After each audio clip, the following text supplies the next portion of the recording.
Hello student, today we are going to teach this topic banking reconciliation statement. So आज हम study करेंगे what is mean banking reconciliation statement. Banking reconciliation statement is a statement which is prepared to reconcile the cause of difference between bank balance as per cash book and bank balance as per passbook. So simply एक example लेते हैं. हमने एक bank में 10,000 rupees deposit कराए एक business के तौर पे. तो बिजनेस मेरा बिजनेस है, मैंने डिपॉजिट कराए बैंक के अंदर, तो मेरे लिए क्या होगी, मेरे बिजनेस के लिए असेस्ट. एंड असेस्ट मेरी जब भी इंक्रीज होगी, तो असेस्ट इंक्रीज होती है तो उसे कहाँ पे दिखाते हैं, डेबिट में.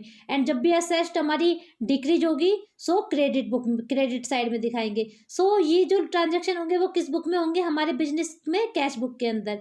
एंड सेकेंड साइड बैंक के पॉइंट ऑफ व्यू से देखेंगे. बैंक के लिए हमारे 10,000 रुपीज क्या है, लाइबिलिटीज. और जब लाइबिलिटीज जब भी इंक्रीज होती है तो वो कौन सी साइड में आती है, क्रेडिट साइड में. और जब वो डिक्रीज होगी तो डेबिट साइड में. ये हमारी पासबुक की एंट्री होगी. So next topic is reason for difference between cash book and passbook. कि कैश बुक और पासबुक के डिफरेंस क्या है. पहला, item appear in cash book but not appear in passbook. कि हमने कैश बुक के अंदर तो आइटम दिखा दिया बट पासबुक के अंदर उसकी एंट्री नहीं की गई है. First, cheque issue by business entity not debited by bank. Then second, cheque deposit but not credit by the bank. And third, error की वजह से. सेकंड आता है हमारा, item appear in passbook but not appear in cash book. कि हमने item passbook में तो अपीयर कर दिया बट हमने कैश बुक में उसे अपीयर नहीं किया है. First, bank interest, bank charges etcetera. Because ये बैंक इंटरेस्ट, बैंक चार्जेस हमारे पासबुक से तो लेस हो जाते हैं बट हम कैश बुक में कभी कभी इनकी एंट्री टाइम पे नहीं कर पाते.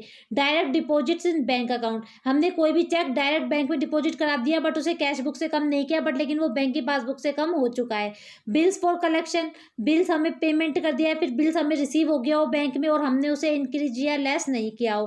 फोर्थ आता है हमारा, interest and dividend collected by bank. अब हम चलते हैं रिसिप्ट एंड पेमेंट क्या होता है. बिकॉज रिसिप्ट एंड पेमेंट में बहुत ज़्यादा डिफरेंस है. इट्स मीन, पहले समझेंगे receipt. Receipt equal deposit. Receipt को डिपॉजिट बोल सकते हैं. जैसे फर्स्टली हमारा बिजनेस है, बिजनेस के लिए हमें एक कस्टमर से चेक रिसीव हुआ. बिजनेस को एक कस्टमर ने बिजनेस को चेक दिया, बिजनेस को रिसीव हुआ. बिजनेस ने उसे कहाँ पे डिपॉजिट कराया, बैंक के अंदर, और बैंक से क्लियर हो गया. तो ये क्या होगा हमारे बिजनेस के लिए, रिसिप्ट. रिसिप्ट मीन्स हमें प्राप्त हुआ है, हमें रिसीव हुआ है और उसे हमने क्या किया है, बैंक में डिपॉजिट किया है.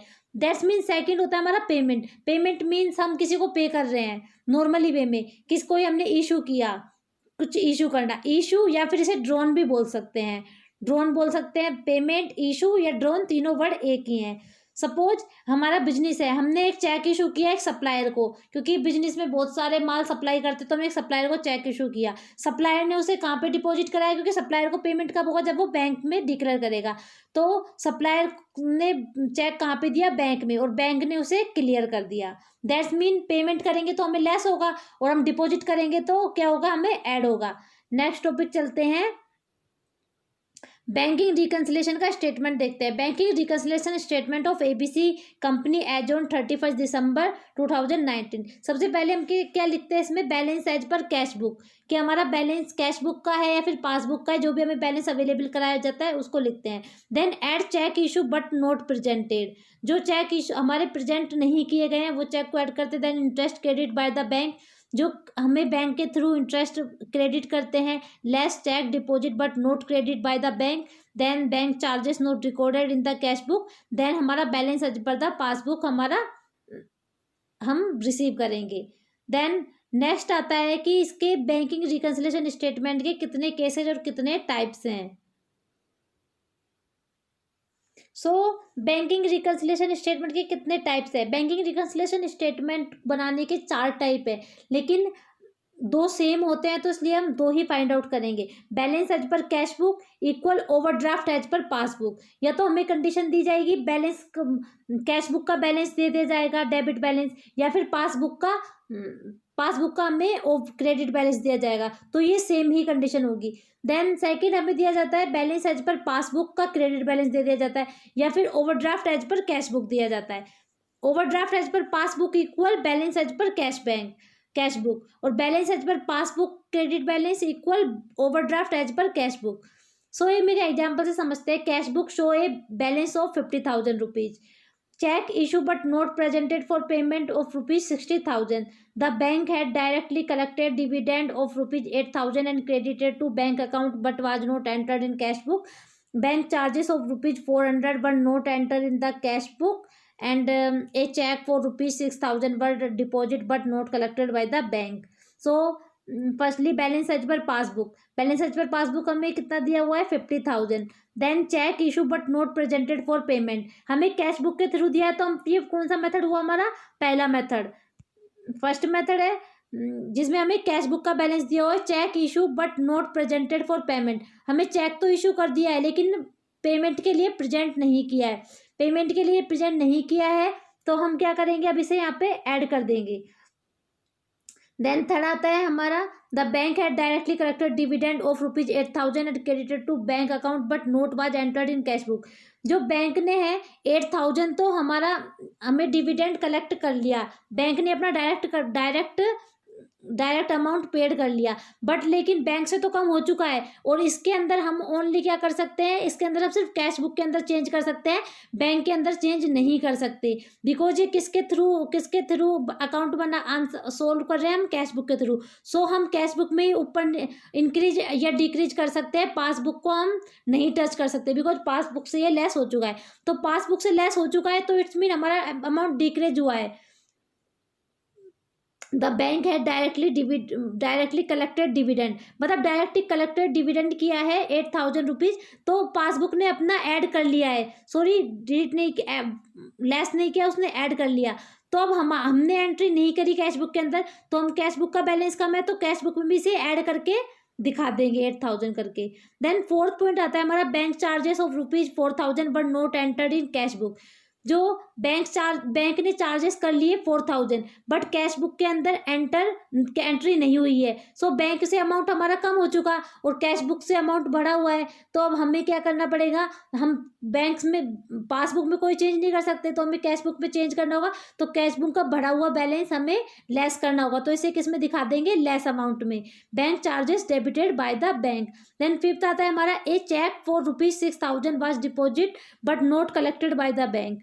एक जो डिपॉजिट है वो बैंक ने कलेक्टेड नहीं किया है, बैलेंस एज जो डिपॉजिट नहीं किया है कलेक्टेड, तो उसे हम क्या करेंगे, कलेक्ट नहीं हुआ है बैंक के अंदर, तो हमने हमारे से लेस कर दिया हमने, तो बैंक से भी क्या कर देंगे, हम उसे लेस कर देंगे 6,000। सो हमारा बैलेंस एज पर पासबुक आ जाएगा। नेक्स्ट एग्जाम्पल चलते हैं हम सेकंड मेथड पे। Prepare BRS on 30 June 2020 from the following.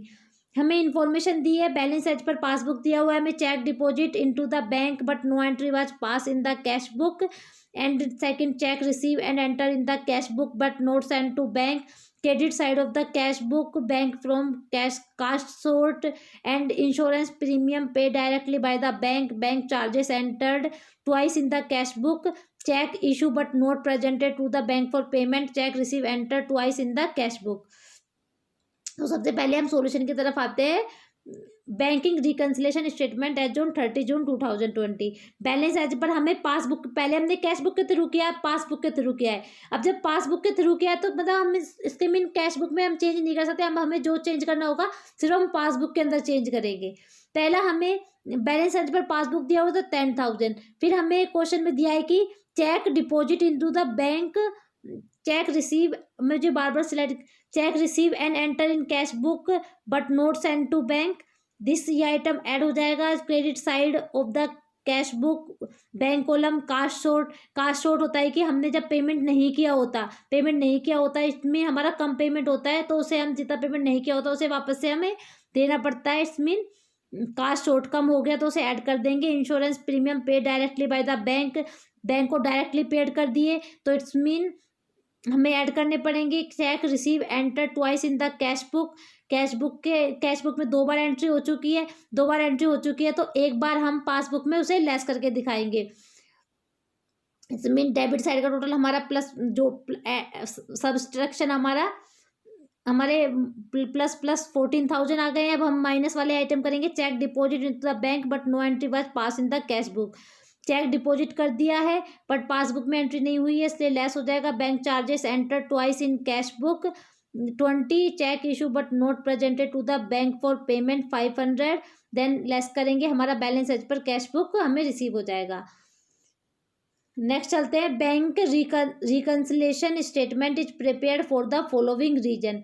It banking reconciliation statement हमें प्रिपेयर करने के क्या क्या रीजन है। It detects the error that may have been committed either in the cash book और बैंक स्टेटमेंट बैंक पासबुक।